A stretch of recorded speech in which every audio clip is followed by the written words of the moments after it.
Comme citoyen canadien arrivé ici il y a 24 ans, il y a des phénomènes dans le domaine de l'immigration qui m'étonnent, que je voudrais partager. Ce sera peut-être un clin d'œil au gouvernement du Canada, mais aussi aux immigrants francophones, mais aussi à la communauté canadienne en général. Le Canada est une puissance mondiale. Le Canada fait partie des 7 puissances industrielles du monde. Mais le Canada est un continent en soi, 9 millions de kilomètres carrés, mais qui n'est habité que par 35 millions d'habitants.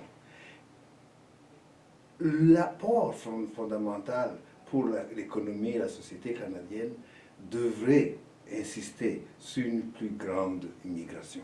On limite l'entrée des gens alors qu'on a besoin de ressources humaines. Ça, c'est un phénomène. Pourquoi les quotas de l'immigration sont-ils si bas?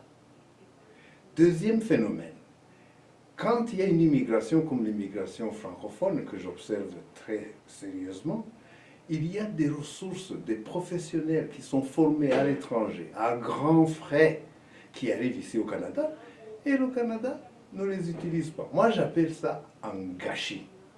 À des gens intelligents comme vous qui me regardez, je dis toujours, mettez comme nom du milieu là gâchis. Écoutez, un docteur qui était formé, j'ai des cas, j'ai fait des recherches avec l'aide du Centre francophone du Grand Toronto. On a fait une recherche dans le domaine de la santé, les professionnels du domaine de la santé formés à l'étranger et qui sont sous-utilisés.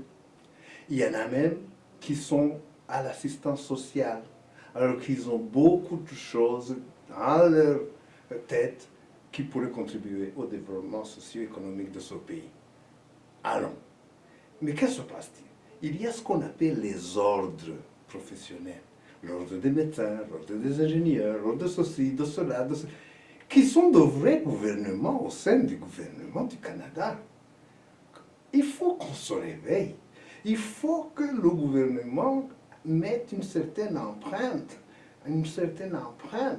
dans le fonctionnement de ces ordres et donner un peu de directives pour s'ouvrir à ces professionnels parce que c'est un gâchis, c'est une perte. Le Canada n'a pas dépensé un dollar pour la formation de ces ressources humaines. Et voilà les ressources humaines qui sont délaissées à elles-mêmes.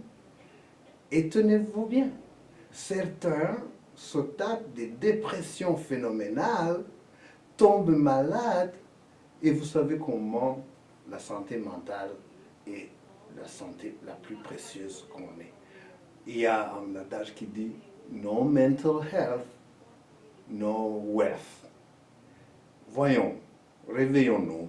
Est-ce qu'il faudrait peut-être en faire un sujet pour les prochaines élections et qu'on n'élise pas un gouvernement qui n'a pas une politique claire en ce qui concerne l'utilisation des ressources humaines formées à l'étranger? Voilà le mot que je voulais passer. J'espère que ça va susciter un peu de réflexion. En tout cas, c'est mon souhait.